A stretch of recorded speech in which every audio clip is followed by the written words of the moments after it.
Welcome to the Comedy Hype News Show Late Night. I'm your host, Symphony Thompson, and we've got a very special episode for y'all. Today, we'll find out what happened to some of the cast of the movie Soul Food, which just celebrated its 27th anniversary. We're asking if white CEOs pay more than black CEOs when it comes to business. And not only that, but we've got the latest update when it comes to the relationship between Jonathan Majors and Meagan Good. You'll never believe what they had to say. Let's take it to the desk. All right, so of course, before diving into today's topics, I gotta check in with my main man, Lester Green. Lester, what's up? How was your weekend? It was pretty good. I filmed a movie called The Representative by Dr. Maya Speller, and I played a private investigator who is trying to find out if this man is cheating on his woman. Whew. So it's some heavy stuff. So infidelity is in the air. Let's just put it that way. Yeah, well, you know, you're the celebrity here. And speaking of celebrities, I mean, sitting next to you is a heavy hitter. Not only is he a celebrity barber, but he's also a comedian. Georgia's very own Mr. Marcus Harvey. Yeah. How you doing? It's good. It's good to see you again. Hey, thank you, Symphony, for having me. And Lester Green, that is the blackest name I've ever heard in my life. Lester Green? God, dog.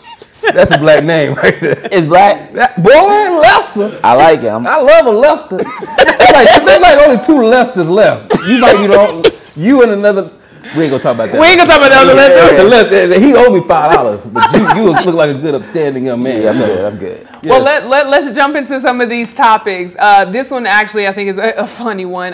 Folks are saying Jonathan Majors and Meagan Good have made their red carpet debut as a couple at the AAFCA, or the African American Film Critics Association Special Achievement Awards Luncheon. Now, in a clip shared by the Shade Room, the couple was asked how they were doing, and this was their response.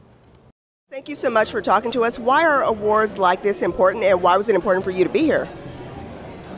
You take the first part. Well, just it's important. It is important to celebrate just black entertainers, people who are bringing their unique view, their unique way. And we're here tonight celebrating Dion, and so we're really excited about that. And he's been a mentor and a big brother to us. So, yeah. I would say ditto, and then I'll add just the fellowship. You know, letting everybody know that we are here. We make beautiful art, and the contribution that's made to the film, what do I say, landscape, is grown by the contributions of many of the people in this room. We're happy to be here, and we're here to look after and support our brother Dion Taylor. So excited to be here. There's a lot of diverse nominees this year. What do you guys think? Is Hollywood moving forward? I certainly hope so. Yeah, God willing. Yeah. All right, my last question. How are you guys doing? Doing okay? In love. We're doing that was great. my answer. Yeah. We're doing good. Great. We're doing God's good. good. Thanks for asking. Yeah. Now, of course, the people on social media had a lot to say about the short clip, commenting on the switch up of language Good used after Major said they were in love. But let me bring it to y'all, Marcus. I already seen your face watching this, so I'm actually coming to you first. What's your reaction after seeing this? My man in love. You know, she started when he was at the bottom. You know what I'm saying? Like, to meet a man in that circumstance, he already in love. That's his Coretta. Yeah. I mean, because their debut did come from a courtroom, which I do find interesting. The first time we heard about them did come out of a courtroom. So I think that's the first time I've ever seen that happen, where their first debut is in a courtroom as opposed to being on the red carpet. Crazy. Let me bring in, what are your thoughts? That's black love. That's black love. Yeah, to me, not black when love. I look at Jonathan Majors, it just seems like he's moving too fast. Because it seemed like he was just with somebody else. Let's just say that white girl. And now all of a sudden... You just said it. Because you just said it. Yeah. And now all of a sudden he's with Meagan Good. It seemed like he came out the blue. And I'm just like, wait, hold on. Did you find love that fast? And I find that a lot of these celebrities just hook up just because they can. I just wonder if that connection is real. Yeah. He need to go to the Miss Black Awareness pageant. You know, a good, fine, clean woman there. That's where he's going to find love, because I mean, like you said, I think he does need to kind of chill out for a minute, you know. Yeah, find himself. Yeah, that's what it seems like. Yeah, He needs to find himself. You got to really like relearn the things that, you know, just things that you learned from your last relationship. Because to me, before this clip came out, you know, there was like accusations whether the relationship was real, like trying to figure out, did they do it for, you know, to help his case and all these type of things. After seeing that, I don't know. To me, it doesn't feel real. A lot of people are thinking Megan's gonna leave. My man came out with his hoodie tucked in his pants. He ain't ready for the world yet. Right. He's not healed yet. Whenever your hoodie is tucked in to your sweatpants, bruh, there's still something going on inside. So go ahead. I was gonna say with Mr. Green. Yeah, Mr. Green. And then with Meagan Good, she was in that long-term relationship with Devon Franklin. Yeah. And I thought that was a great representation of love because they would go on these interviews and talk about how they love each other and they represent Christianity and all this stuff. And then all of a sudden, poof, it's gone. And it's just like, wow, does real love exist in Hollywood, right? Because you see so much on the front and you have no idea what's happening behind closed doors. But let me ask, because a lot of people, unless I'll start with you, a lot of people are saying they think like Megan's looking like, when's my contract up? Like I'm just waiting for my contract to be up. What are your thoughts there? Do you think Megan is gonna leave Jonathan because the case is over? You know, it's the case is over. Is that actually negotiating? I mean, it's over. The case is over. We had a moment. Gave you an extra event, and that's outside the contract. I'm not going to charge you for that, but we do need to talk about our arrangement. Because she just didn't even like when he was like talking, like you could like tell. And as a woman, like they're accused that you give of like, all right, wrap this up. Like you sounded dumb. Like she was like, amen. I heard like, that. Just like trying to like speed it up. Yeah. I caught that. What do you think? You think she's gonna leave him? To me, when I look at Meagan Good, and I don't know her personally, but I get Lori Harvey vibes. And what I mean by that is, you see how Lori Harvey sort of jumps around. Yeah, and I'm just wondering if it's something internal. Maybe it's something that needs to be resolved inside with some of these celebrities. Yeah. Because if you can't fix what's going on inside, it's going to be hard to connect with somebody. It's going to be hard to be in a relationship with somebody. I think it starts with you first. Yeah. Marcus, what are your thoughts? Hey, my man came in with a beret. A beret. He's very studious. It feels like he's like really trying to portray something that he's not. And I think that's where everybody's starting to like. We want to see. We don't even really want to see the authentic, him right now. We just want him to kind of like chill, bro. Jonathan, you was killing it, man. Right. Let this joint die down. Let us see you again. When you're back on your feet, untucked. Yeah. You know what I'm saying, and unberet. I mean, I was like, oui. You know what I'm saying? Bonjour, Mona, me, It was for the art. They were at an art event. He was swagged out. You know what I'm saying? So, yeah. But I do think that he does need some time, bro. Like, I agree. Both of them actually need time. Oh, yeah, whatever. Yeah, no, I definitely hope the best for them. And as individuals, the couple thing, it is a little funny, but as individuals, I do hope that they take the time that they need. Now, Gillie the Kid has been making waves online for saying black CEOs don't pay good like the white CEOs do. Let's take a look at this clip. The youngins out there that's up and coming, man. You know, the realest shit I can tell you is you ain't gonna get no money with these niggas. They gonna call you up. They gonna tell you how good of a job you doing. They gonna tell you we need to work something out. You're never gonna get money with the niggas. No, but they talk all that shit about the white man. The white man's gonna be the one that sock it to your motherfucking pocket. I know it's gonna be a bunch of angry niggas mad at me today. How you gonna say that? Cause you niggas don't break bread. Shut up. We really give back to the community. We really do everything we say we gonna do. You niggas don't break no bread with nobody. You niggas don't try to help other niggas get money, man. All you niggas is fake as shit, man. Don't hate me, nigga. Hate the gang. Now, those were the controversial comments that had social media in an uproar. Many were upset, and some would even accuse Gillie of having a slave master mentality, while others agree with what he had to say. I'm gonna bring it to y'all. Lester, I'll come to you first. After seeing the clip, what are your thoughts and hearing, people's reaction? What you think? Well, I agree and disagree with him, but I will say somebody like a Tyler Perry. He paid Taraji P. Henson $500,000 for her role. She said that was the highest that she had ever been paid for a role. So people like Tyler Perry are constantly giving back to the black community. So I disagree with Gillie saying that you can't break bread with your own kind. I disagree with that. But on the other hand, I look at somebody like Vlad from Vlad TV. Somebody like a Boozy Badass or Tony Ayo, they always appear on Vlad's show. And I'm pretty sure that Vlad is paying them well. They probably make a lot of money doing that. And so they keep coming back. So I'm in the middle with that. I think it just depends on the individual. I don't like to generalize certain things. Yeah, I would say even on the subject matter of like what industry you're in too, you know, and how long, whatever negotiations you're doing. I mean, I think they're with DraftKings or whatever, one of those type of apps. You know, they have a way bigger bag than, you know, Lester's uncle. You know what I'm saying? Yeah. Way bigger bag. You know what I'm saying? So of course, you know, he has big aspirations, but his budget may not equal up to them. You know what I'm saying? So I don't know if it's like in a way of saying like you should be getting mad at cats because they can't pay you like a well-established industry or a well-established company that's been in existence for 50, 60, 30, 40 years where, you know, negotiating with a guy who's like, yo, I got this concept, let's link. Yeah. You know, of course, I know now that they blown up, you know, he don't remember when he was,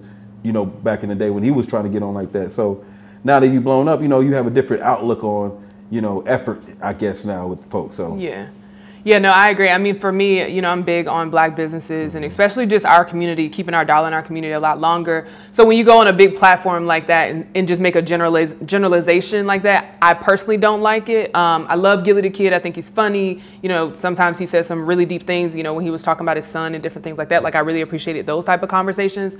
But we just have to be mindful at the time. You just have to be mindful of what we say about our community when you're so quick to just be like, oh, they don't pay well, or they don't do well. And it's like, one, it's not everybody. Like you say, you know, I can name a couple of people that I've worked with that are black that pay me well all the time. But then, like you said, there does comes an instance where these white established companies just have a bigger budget that some other companies just don't have. Way bigger budget. Yeah, Lester, I'll bring you in. What do you think? Do you think companies with white CEOs have more capital than companies with black CEOs? Something that, you know, you brought up. Well, I just wanted to talk about the whole Gillie the Kid statement again. And I'll tie it into that. So I feel like when people use the word niggas, it's a mentality. So I think when Gillie the Kid talks about that, I think he's talking about the way black people think, certain black people. And I remember watching an interview with Stephen A. Smith, and he was talking about how he grew up in St. Albans, and he grew up with some tough dudes, some street dudes, and how he can't bring them to his world now because of the mentality that they have. So I think it's important to just keep that in mind when you're talking about working with niggas, because niggas have a certain kind of mentality like, yo, I already know I can't really break bread with this dude because of how he thinks. So that's what I was going to say. Yeah, I mean, no, I'm not mad at that. And I did think that too when he was probably talking about like a certain group of black people. But it's still, you on a big platform. You just got to be mindful of what you say, because people not looking at it. People not looking at it like, oh, this certain group. People, when you saw the headlines, it was black CEOs and things like that. Then, so you just have to be mindful, And then even I look at it more so like, what kind of percentage are we talking about? You know what I'm saying? Like with these companies, are you saying that one CEO is more generous than another? Is he going to give you a better deal, you know, than a black CEO? I mean, no, I think each CEO is going to try to make a better deal for their company to collab with anybody. So with him, you know, there's companies that probably have way bigger bags. If you're going on with a DraftKings, you know, whatever type of like, you know, Barstool. Barstools. They were Barstools. So if you're with Barstools, that's a way different media platform that doesn't have a black demographic. So of course they're going to pay you, you know, crazy money, and you got good interviews. So of course they're going to, but maybe a comedy hype can't afford to pay you like that. But you can't look at like their efforts as if it's like they're not as serious as a Barstools is. You know what I'm saying? It's like we just have two different business models and we're still climbing. We just have different types of ways of being supported. You know, Marcus, that actually brings up a great question I want to ask both of you. Do you think when it comes to working with black companies as opposed to white companies, do you think it's more valuable to always go after the bag? Or is there any ever thought or conversations of like, you know what, this black company makes sense. Let me work and build with them. I may not get that immediate bag now, but working to build up with them. What are your thoughts? I would say if it's like a collaborative effort, and you know, your brother, as we say, your brother is giving you percentages in the company for growth, most definitely. But when it comes to like, it's weird when it comes down to, do you take the bigger check or do you work with your brother on a different deal? And a lot of times, creators are also with that paradigm. You know what I'm saying? So because they're even thinking about like, I should take the 20. If it's like a 20 versus a 10, I should take the 20 and I can spread the 20 amongst my people in my own community versus me taking the 10 and figuring out it's just more so a lot of economics when it really breaks down to it. I mean, it's capitalism. No one's ever taking less than what they should a lot of times, unless the benefits are so much greater that you're like, oh, this weight makes more sense long term. Right. But if it's just like a one-off, it may not work. Sorry, brother. Let me bring you. What are your thoughts on it? So I love this question because I just worked with somebody. His name is Terry Miles, and he's an independent filmmaker. And at the level that he's at right now, he can't afford to pay everybody top dollar. But he has a great vision. He's always talking about what he wants to do. Some of his projects have been on certain platforms and the work is really good. But the first thing actors will say to him when he reaches out to them, hey, I need you to be in my project, they'll say, oh, how much you paying? This is my day rate. This is what I charge people. As opposed to saying, well, let me see the script. You hear about a lot of Hollywood actors who will say, oh, you know what, I did this project because I really believed in the director, or I believed in the script, I believed in the vision. And so I took that pay cut because I knew it was going to benefit me in the long run. Yeah. But on the other hand, I give you another example. I did a commercial with Jerome Bettis for Crown Royal. Big bag.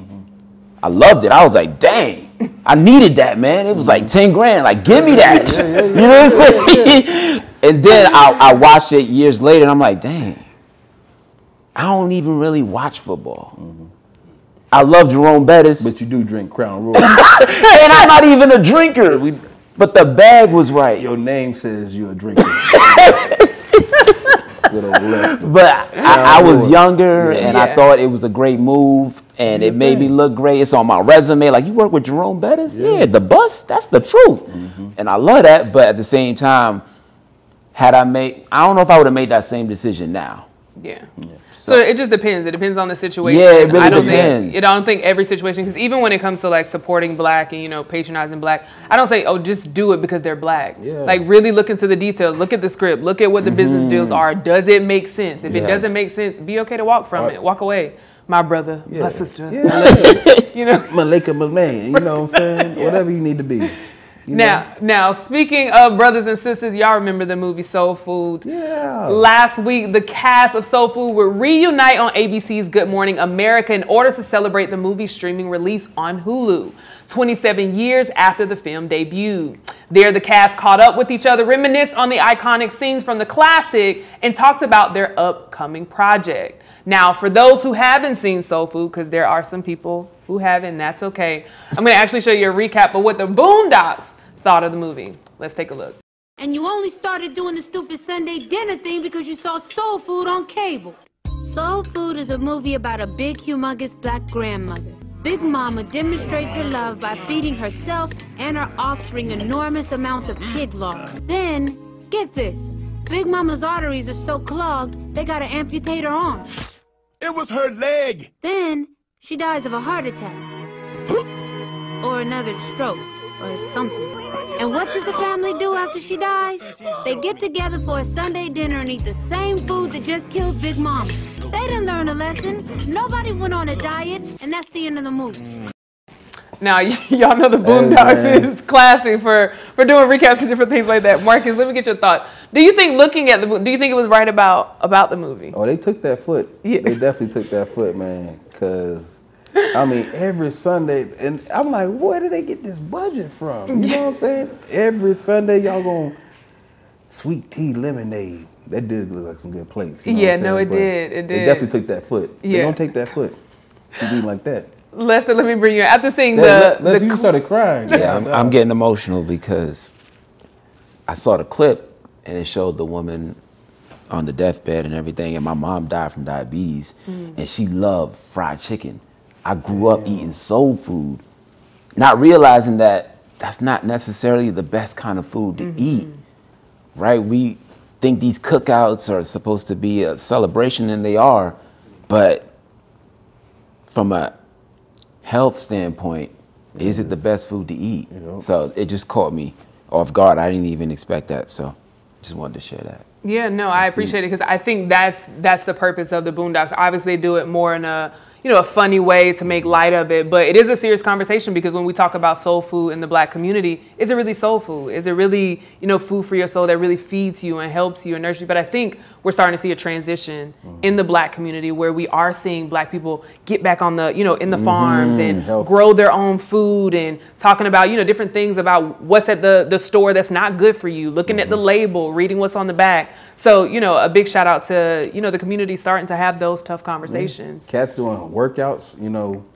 I be in HIT. You ever been to HIT? I have not. I've been invited a couple times. Listen, boy, I bring out my inhaler every exercise, bro.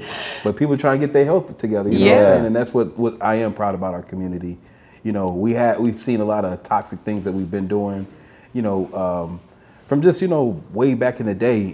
Just the way that our family structures were forced to be. You know what I'm saying? Where we were forced to eat, like you said. We were forced to make the fried chicken taste good. We were forced to make them pig feet taste good. You know what I'm saying? So to see now people are very conscious about their health. There's not a lot of big mamas now. If you see it now, like everybody's working out. Everybody's wearing their superhero suits. You know what I'm saying? Yeah. Like they out here really doing their thing. So.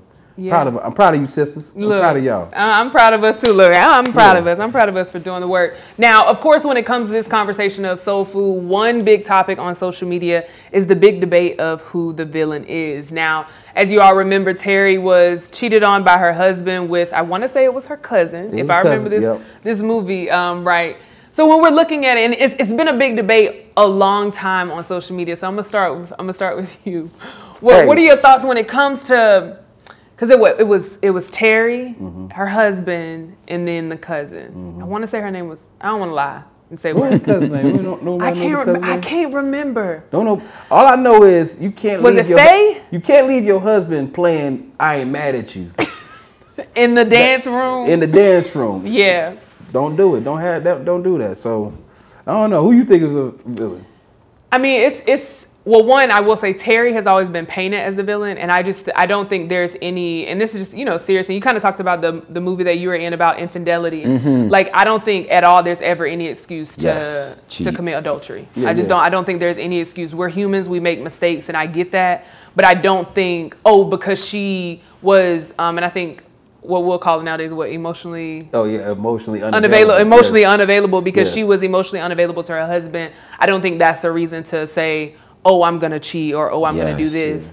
Yeah. Same thing though, when I'm looking at him, like I can understand he probably had missing pieces that he wanted from his wife and he got from her. So I don't know. I don't know if I have a villain. I think it's easy to point fingers and be like, he's the villain. He shouldn't have. Like he shouldn't have. He was wrong, but I mean, it's a big mess. The thing is, stuff can happen. Yeah. But you can't be you can't be where y'all was at and then protect yourself at all and let go.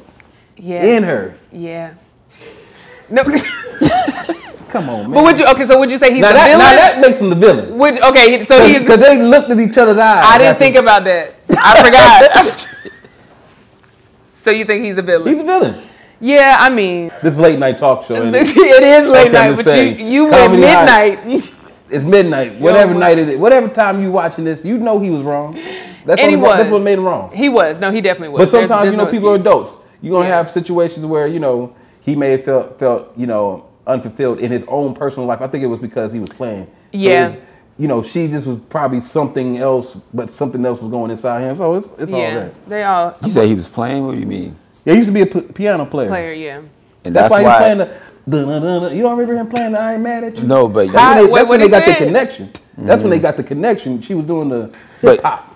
Right, but you agree that he's wrong, though, right? Yeah. Oh, okay. Yeah. Okay, what about you? When you're looking at that dynamic of, you know, the wife is emotionally unavailable, the husband doesn't feel fulfilled, he ends up cheating, and it's the okay, let me not go there because I almost got treated. It's the family member for me. Like out of all people, like the family member. Yeah, you couldn't find dirty dog. Going up to the studio. I changed my answer. You changed your answer? I changed my answer. My answer. She knew, the cousin knew what she was doing when she walked in the room and took that coat off. She seduced him. Absolutely. And he's still wrong. But he was working on his music. Stop it. He could have said no, he could have left. But when I talk about the villain, like a villain, because when I think of a villain, I think of intention. Correct. Plotting. That's why I was like, earlier, I was like, I don't really know.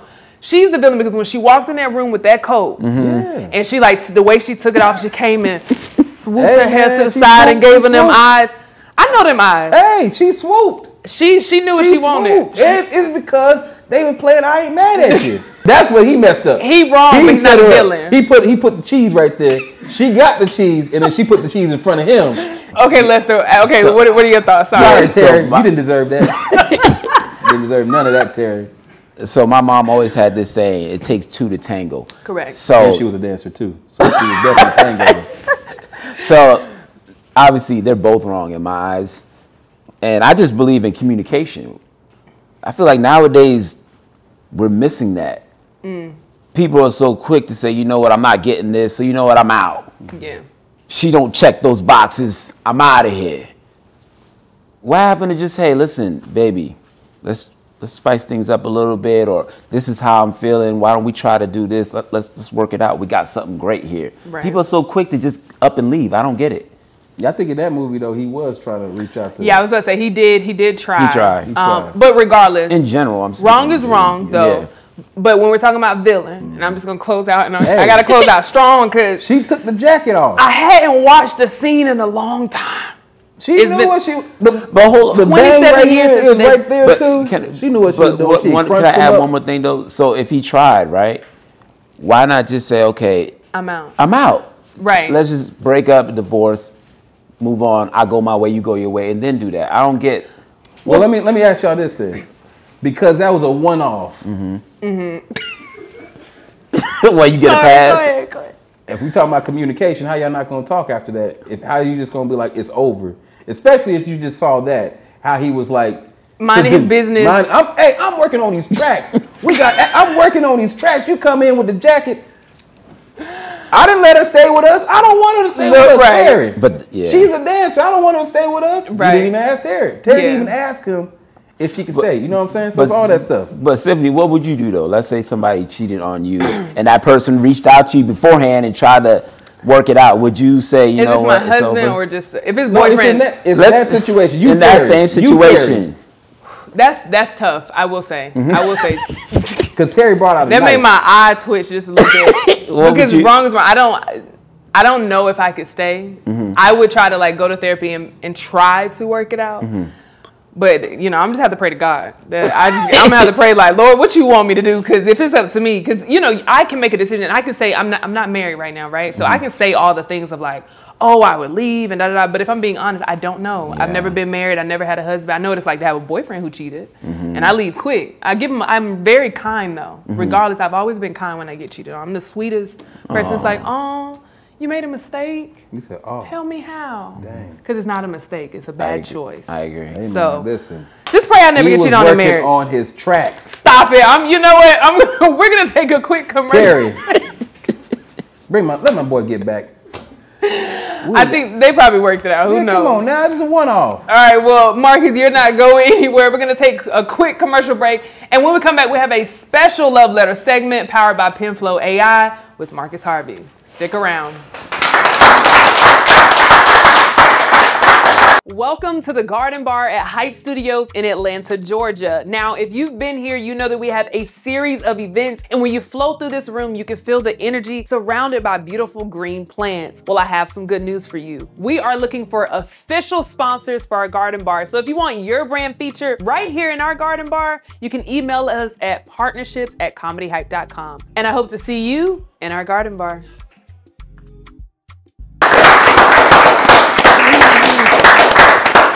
Welcome back, welcome back.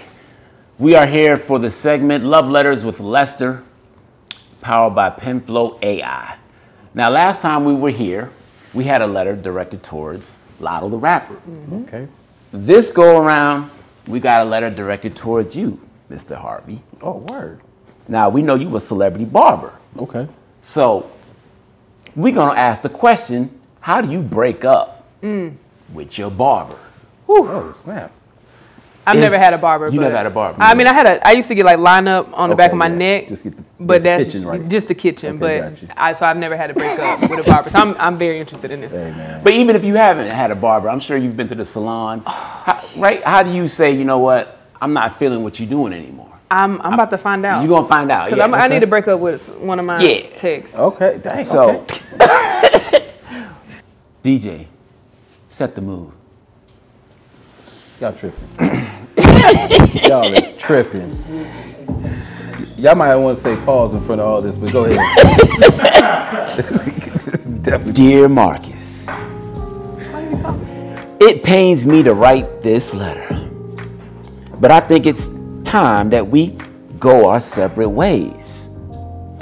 You've been my barber for the past 10 years, and I appreciate all the great haircuts you have given me over the years. However, I can no longer stay silent about the bad haircut I received from you last week. I understand that mistakes can happen, but this was more than just a simple mistake. I tried to give you the benefit of the doubt, but I can't continue to put my trust in you. I want you to know that this decision has nothing to do with our personal relationship. You have always been a great guy, and I have enjoyed our conversations over the years. I just can't continue to receive haircuts from you. It's not personal. It's just business. I hope you understand where I'm coming from and that we can part ways on good terms. I want to reiterate that I have never cheated on you with another barber. This is purely because of the bad haircut I received and how I felt after. I'm sorry things have to end this way, but I hope you can respect my decision. Thank you for your services over the years. Hold on, he said services like. Yeah, you definitely pause to that. Yeah. There was no service. I don't Right. Yeah, take that out. Lineup and stuff, Yeah, guys. you gotta take that out. Pause. Yeah, That's that don't even sound right. That was wild. Yeah, that was. That's wild. Yeah, that's a Don't pause. say that. That's a pause. I wish you all the best in your future endeavors. Sincerely, Tyreek, from nowhere in particular. All right, we can turn the lights back on. Tyreek. I'm gonna get Tyreek up. I'm gonna get Tyreek some claps. I'm gonna get Tyreek some energy. Nah, you know what I'm gonna tell Tyreek? I hope they push your hairline back. You never tipped me. Run the music again. Oh, response. Oh, DJ, microphone. give me this. You know how much hair fibers I had to use to make your line look like it was straight? Bro, you ain't growing no beard. Ever. That joint's patchy, bro. And please, please, please, please, brush your teeth before you come to the next appointment, because your breath is always funky. Dandruff is off the chain. And you smell funny. I'm gonna burn this cape, matter of fact, in remembrance of you and our relationship. You jive time turkey. Let your mustache always be light. And them hair bumps always be in sight. Yours truly, Mad Black Barber. Drop the mic.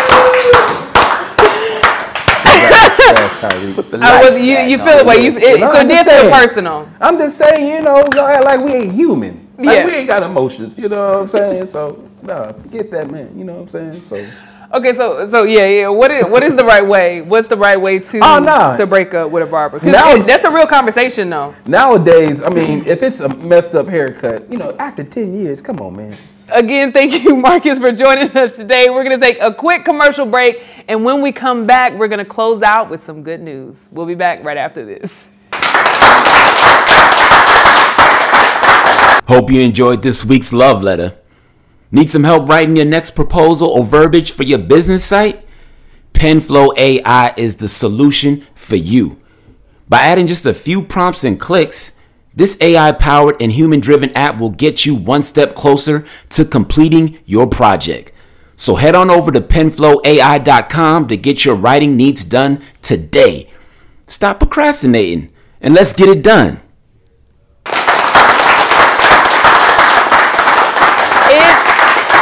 It's time for Tell Me the Good News, where I cover some good news around the world. Now, Lester and Marcus, have either of you ever done karate? Of course, every black kid got one lesson of karate that his mama got for free. What was yours? What was yours? Just one. Just one. That was it. I got that's as much. That's what I got. 1 day of experience in karate. Lester, what about you? Yeah, we couldn't afford it, so we just didn't do it. Well, this week, since it's Women's Month, I'm highlighting an awesome senior black belt woman out of Louisville, Kentucky. Now, this video went viral as the woman represented Dragon's Path School of Martial Arts performing at International Martial Arts Kickfest Karate Championship. Here we go. Senior black belt women.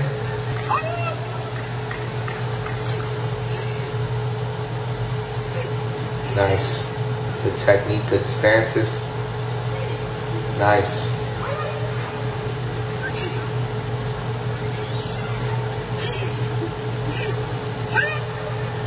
Good kicks. And people were absolutely loving it, leaving comments such as, "I know nothing about this, but I smiled the whole time and loved it. This is how I'm finishing out my week, strong and bold." And one of my favorites, "Who mama is this? Every time she whipped her head around to look at the camera, I got scared. Respect." Because this is definitely a woman you do not want to mess with. So today we salute you, Auntie Ninja, for Tell Me the Good News. And as I always say, keep loving your heart, never lose faith, and know that your faith what works really works. A thank you to my co-host Lester Green, our special guest Marcus Harvey, our live studio audience, and thank you for joining us for another episode of Comedy Hype News Show Late Night. I'm your host, Symphony Thompson, and I'll see you next Friday night.